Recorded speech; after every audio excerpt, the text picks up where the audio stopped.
ትክክለኛ ሽምግልና የትኛው እንደሆነ እናንተ ፍረዱ አይታችሁ ባህላችን ትክክለኛው የትኛው ነው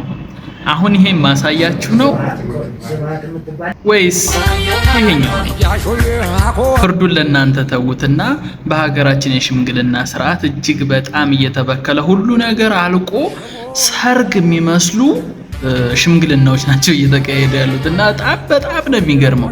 ከባህላችን በጣም ያፈነገጠ በፍጹም መሆን የሌለበት የሽምግልና ስርዓት ነው እየመጣ ያለው ወይ ደግሞ ሰርጉንም ሽምግልናውንም አንድ ጋር አርጉትና ይታወቅ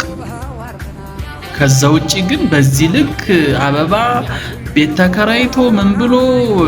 የተጻፈ ስክሪፕት ሰርግ የሚመስል ሽምግልና በፍጹም መሆን የለበትም ትክክለኛው ሽምግልና አሁንም ማሳያችሁ ስማት የምትባል ልጅ የለችም ተሳስታችሁ እንደዚህ ለምን ልጃችን ስም አላት ትክክለኛ ስሙን ልጠራ ይገባል ካሳለፍን እንዳይሉ አባታችን ካሳለፍን እንዳይሉ 4 ሰዓት ነው ቀጠሯችን አሁን 5 ተኩል ሰዓት ይዘዋል አይደል አሁን እንደኔ ደግሞ ማልቀበለውም ትክክለኛ ያልሆነ የሽምግልና ስርዓት ደግሞ ይሄኛው ነው ሽቦያውናና ያሾይ ወሽራውናና ያሾይ አቆራሽየና ያሾይ ቆሎባ ዋርና ባህላችን ተበክሏል ብዬ አምናለሁ በፍጹም እንደዚህ አይነት የሽምግልና ስርዓት ሊኖርና አይገባም ትክክለኛው አሁን ሶሻል ሚዲያ ላይ መነጋገሪያ የሆነው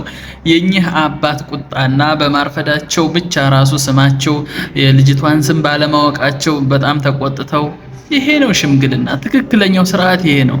ልጄን ታቋታላችሁ ወይ ነው ያሉት በቃ አለቀ ትክክለኛ ሽምግልና በሚጣሉ ሰዓት እነኚህ ባልና ሚስቶች ከተጋቡ በኋላ ቢጣሉ የሚያስታርቁት እነኚህ ሽማግሌዎች ናቸው ያቋቸዋል ወይ ነገ ጧት የሚደርሱት እነኚህ ናቸው ሽምግልና በጣም ትልቅ የሆነ ስርዓት ነው ምናልባት ያቀለልነው ነገሩን ወደ ሰርግና ወደ ሴሪሞኒው ብቻ ያደላ ስርዓቱን ያጣ ነው በያስባለሁ ትክክለኛ መማሪያ የሆነ ቪዲዮ ነው ሁለቱም መማሪያ ቪዲዮ ነው ቴንክ ዩ እንግዲህ ሐሳቤ ነው ሽምግልና ላይ